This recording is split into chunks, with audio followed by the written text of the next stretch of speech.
Hey guys, my name is BobLyn and welcome back to another video. Now you probably have all seen the Atlantico. I mean, with these amounts of armaments, you got Goliath secondaries as you can see in the middle here, and then we have 381 millimeters, 10 of them, and then you have normal auto secondaries as well along the hull. I mean, it's pretty OP.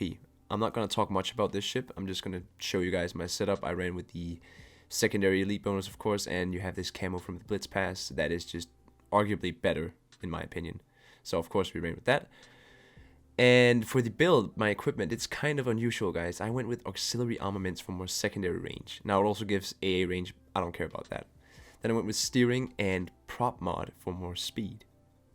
Now I found that the Atlantico was super slow and not my playstyle, so I put prop mod in and it gets it up to around, let me see if I can find it, where is it? 25 knots, 25 and a half knots. Now that's an improvement in my opinion. It's not much, but yeah, you can see the guns have around 14 kilometer range, 381s. The secondaries, the Goliath guns, man, almost 10 kilometers, and the autos 127s on almost 8 kilometers. We got Duquesa Isabel, which is the perfect commander for this. I haven't leveled up yet. I spent gold to get her to level 7, but you know, I wasn't gonna put more money in. Anyways, we're gonna hop in the game here, and I'm, just gonna talk a little bit about this ship because you guys have seen the videos, you guys have seen the huge damage numbers, you've probably done it yourself, most of you. Since this is, in my opinion, one of the most worthwhile blitz passes they have ever released, since this ship is just, well, I'm not gonna sugarcoat it, it's pretty OP. If you guys have watched Sly's stream, Sliance, by the way, go subscribe to him. He did a 1v1 tournament with a lot of different, well, not tournament, but we tested a lot of different ships versus the Atlantico, and there was no ship, no tier 8 BB that could outbrawl this thing. The only one that came close was the Ship Smasher, the copy of Vladivostok, the Warhammer one. I don't have it, but it seems to be pretty good apparently. It's very tanky. Anyways, a little bit about the game here you're going to watch. We're playing with Secmaster and Horatio from my fleet. And we're going to go down to A here with my Albemarle and support him as much as possible, because you can pretty much just sit still in this thing and activate your secondary overload 3, mind you. This has the same skill as the Schlieffen. Secondary overload 3, I think maybe the Ruprecht has it too, I'm not too sure. But there are some of the only ships in the game that have this skill, and it's mind-bogglingly fun to play with. In this clip you're going to see, we're going to meet most of the enemy team here, and this is not a big damage game. It's still 100k plus, trust me. I couldn't upload an Atlantico game without being 100k. I mean, it's pretty easy to get. But I found that the big, downside to this thing is you want to get in. You want to get in there and use your secondaries, all your armaments, right? But the thing is just so slow. It's a brick. It's kind of like a Vermont, style ship. But it's also very tanky, so you can stay in there for quite a long time, but it's hard to get out. And if there's DDs like there's on this flank, we have 2 enemy DDs here, then it's rough because you don't have a sonar, and I think it's bad at turning. Now you could go into steering. That's originally what I did, double steering, but I just found that it didn't really do much anyways. I thought I want more speed so I can actually just turn around and get out, because the thing is tanky enough to just turn around. Now here we see the Riga, who, I mean, I don't think he was expecting to get hammered by secondaries, but to be honest, these 234 millimeters, they're not really secondaries, so to say. They're more like, they're your extra main guns. That's what I see them as. They're your extra main guns. They're like really good for setting fires on BBs and hunting destroyers, as you will see in this clip.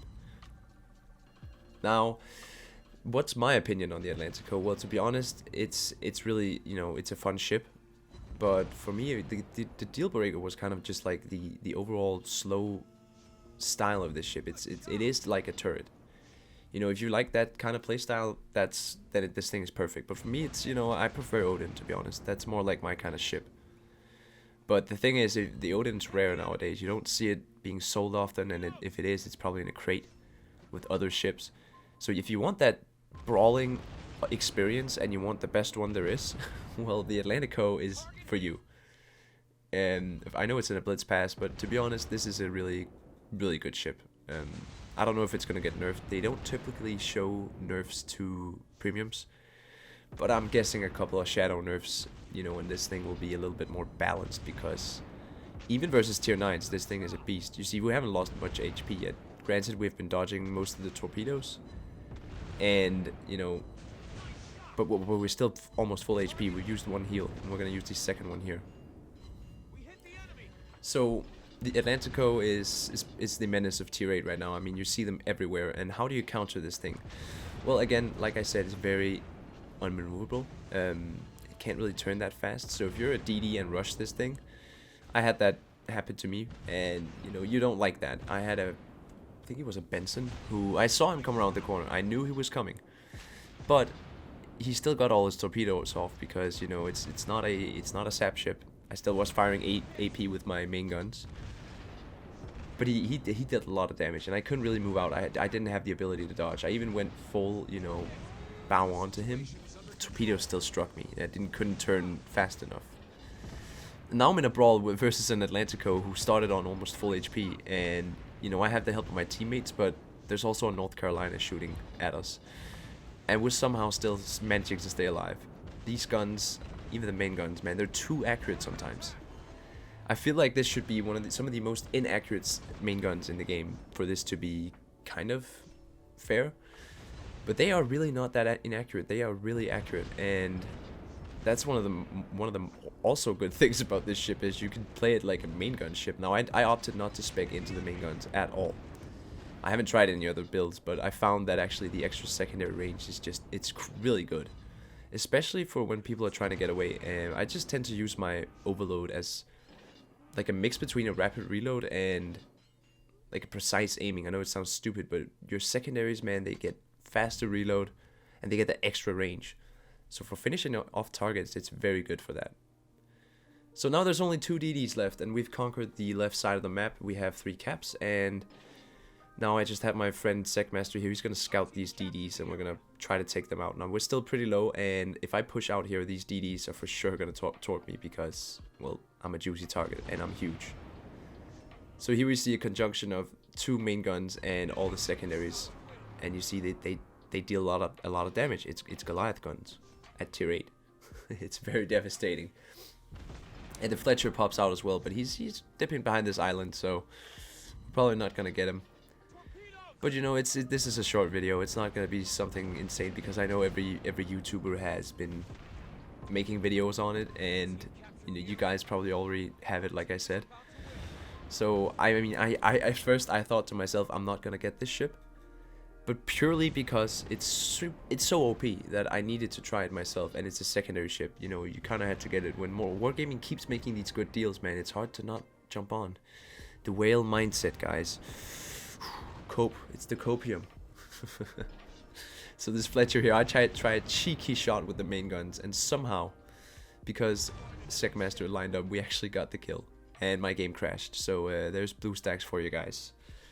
But that's pretty much it for this video. There's not much else to say. I think I'm gonna check out the stats here at the once we get back in. Good old blue stacks. But for me, it's always at the end of games, guys. I always crash at the beginning and at the end of a game. It's never in the middle of one, which is pretty nice. If it was in the middle, I would consider playing on a mobile instead. Okay, so we are back in. Seems what I'm doing here. Yeah, this is recorded before, so we're gonna check out the stats. 115k damage, 3 kills. Pretty standard for this ship, I'm assuming. Anyways, guys, thank you so much for watching. My name has been BobLyn, signing out.